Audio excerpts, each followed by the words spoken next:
दोस्तों, क्या आपको पता है ताजमहल में जो पार्क बने हुए हैं वो यूरोपियन स्टाइल के क्यों हैं? क्या आप जानते हैं शाहजहां और मुमताज की जो कब्रें हमें ताजमहल में दिखाई जाती हैं वो असली नहीं है? दोस्तों, आज के वीडियो में हम करेंगे ताजमहल से जुड़ी ऐसी ही 10 इंटरेस्टिंग बातें जिसको जानकर आज आपको मजा आ जाएगा। तो चलिए शुरू करते हैं।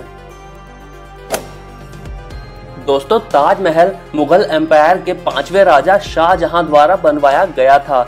उन्होंने ये अपनी 3 पत्नियों में से दिल के सबसे ज्यादा करीबी पत्नी मुमताज महल के मर जाने के बाद उनकी याद में बनवाया था।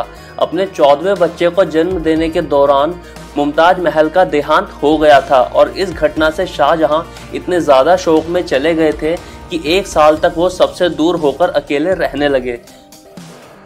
लंबे समय बाद शौक से बाहर आने के बाद ही उन्होंने उन दोनों के प्यार के प्रतीक ताजमहल को बनवाने का निर्णय लिया।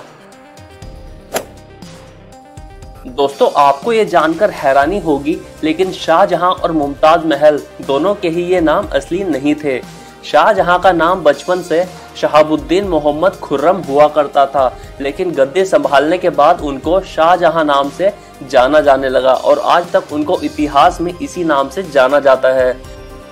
मुमताज महल की बात करें तो उनका जन्म आगरा में हुआ था और उनका असली नाम अर्जुमंद बानो बेगम हुआ करता था। शाहजहां से उनकी शादी होने के बाद उन्होंने उनको मुमताज महल का नाम दिया था, क्योंकि इस नाम का मतलब होता है खास चुना हुआ, और शाहजहां के लिए मुमताज महल सबसे खास हुआ करती थी।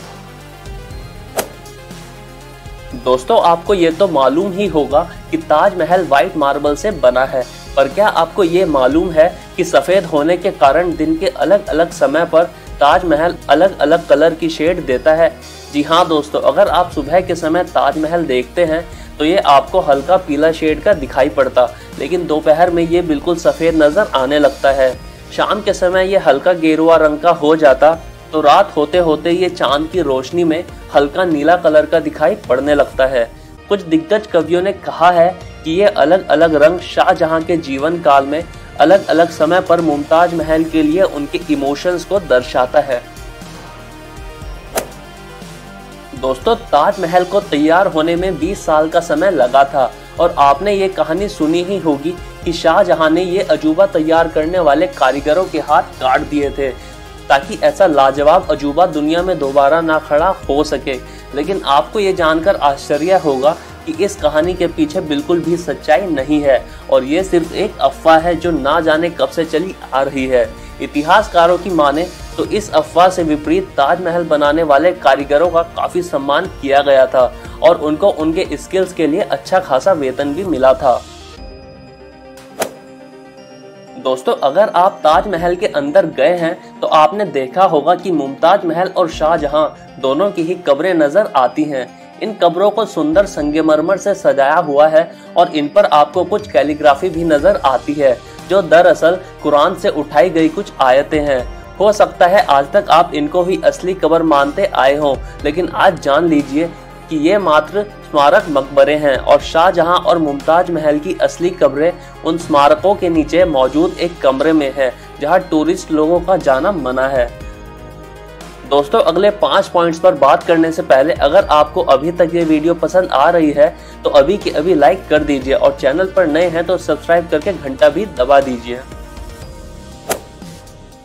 दोस्तों, कहा जाता है कि सफेद ताजमहल बनवाने के बाद शाहजहां एक काला ताजमहल भी बनवाने वाले थे। माना जाता है कि ये काला ताजमहल यमुना के दूसरी तरफ यानी कि सफेद ताजमहल के बिल्कुल उल्टी दिशा में बनने वाला था।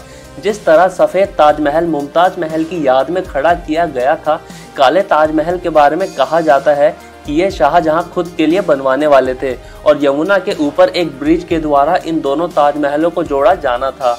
हालांकि इतिहासकार इस बात को पूरी तरह से खारिज करते हैं और इसको सिर्फ एक काल्पनिक कथा बताते हैं, क्योंकि इस कहानी से जुड़ा आज तक एक सबूत भी किसी के हाथ नहीं लगा है। लेकिन आगरा के लोग, जिनके परिवार पीढ़ियों से वहां रह रहे हैं, आज भी पीढ़ी दर पीढ़ी इस कहानी को आगे बढ़ाते आ रहे हैं। उनका मानना है कि काले ताज के सबूत इसलिए नहीं पाए जाते क्योंकि शाहजहां के बेटे औरंगजेब ने शाहजहां को कैद कर उनके काले ताज के डिजाइन को भी नष्ट कर दिया था। दोस्तों, ताजमहल के चारों ओर जो मीनारें हैं वो दरअसल सीधी ना खड़ी होकर बल्कि हल्की सी बाहर की ओर झुकी है। इन चारों मीनारों के बाहर की ओर झुके होने के कारण एक ऑप्टिकल इल्यूजन पैदा होता है और दूर से देखने पर ताजमहल और भी ज्यादा बड़ा नजर आता है। लेकिन ये मीनारें असल में बाहर की ओर इस ऑप्टिकल इल्यूजन के लिए नहीं बनाई गई हैं, बल्कि इसके पीछे और भी ज्यादा महत्वपूर्ण कारण है। तो दोस्तों, दरअसल इनको बाहर की ओर इसलिए रखा गया है ताकि किसी बड़ी प्राकृतिक आपदा जैसे कि भूकंप के दौरान ये मीनारें गिरती भी हैं तो ये बाहर की ओर ही गिरें और ताजमहल के गुंबद वाला हिस्सा सही सलामत रहे। दोस्तों, टॉप 3 फैक्ट्स पर बढ़ने से पहले ये जान लीजिए कि इस वीडियो के बाद आप ऊपर आई बटन या नीचे डिस्क्रिप्शन में जाकर दुनिया की 7 सबसे ज्यादा खूबसूरत बिल्डिंग्स के बारे में भी जान सकते हैं, जिन्हें देखकर आपका दिल खुश हो जाएगा। और हाँ दोस्तों, उस लिस्ट में हमारा ताजमहल भी है। दोस्तों, जब भी कोई ताजमहल का नाम लेता है तो सबसे पहले शाहजहां और मुमताज की प्रेम कहानी हमारे दिमाग में आती है और इसीलिए हम में से ज्यादा लोगों को ये लगता है कि ये मकबरा सिर्फ इन दोनों प्रेमियों के लिए ही है। लेकिन आप ये भी जान लीजिए कि ताजमहल में सिर्फ शाहजहां और मुमताज ही नहीं बल्कि साथ में कुछ और लोग भी दफन हैं। जी हाँ दोस्तों, शाहजहां की बाकी बेगमें भी ताजमहल में ही दफन हैं। और सिर्फ इतना ही नहीं, शाहजहां के कुछ भरोसेमंद सेवक भी जिनको वो काफी ज्यादा पसंद किया करते थे वो भी यही दफनाए गए हैं। इससे हम समझ सकते हैं कि शाहजहां अपने सभी चहेतों का काफी ज्यादा ध्यान रखते थे और उनका सम्मान भी करते थे। दोस्तों, हालांकि ताजमहल मुगलों के समय में बनाया गया था, लेकिन अगर आपने ध्यान दिया हो तो आपको दिखेगा कि ताजमहल के जो बगीचे हैं वो यूरोपियन स्टाइल के बने हैं।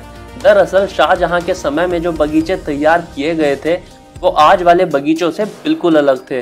उन बगीचों में गुलाब के फूल और फलों के पेड़ ज्यादा नजर आते थे।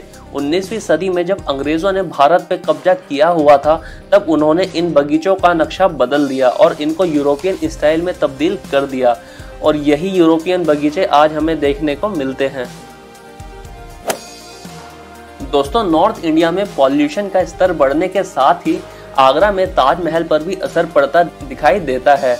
समय के साथ ताजमहल के सफेद पत्थर भी हल्के पीले पड़ते जा रहे हैं। इसको पीले होने से बचाने के लिए कई कदम उठाए गए हैं, जैसे कि हर कुछ साल में इसका मड पैक ट्रीटमेंट किया जाता है जिससे इसकी सफेदी और चमचमाहट वापस आ जाती है। इसके अलावा ताजमहल के 500 मीटर के दायरे में कोई भी वाहन लाना मना है और आपको ताज तक पहुंचने के लिए या तो इतना पैदल चलना होता है या फिर आपको इलेक्ट्रिक रिक्शा का सहारा लेना होता है। दोस्तों, आज की वीडियो के लिए बस इतना ही। वीडियो पसंद आई हो तो लाइक जरूर कीजिए और अगर चैनल सब्सक्राइब नहीं किया है तो आगे भी ऐसी मजेदार वीडियोस देखने के लिए चैनल अभी सब्सक्राइब कर दीजिए। धन्यवाद।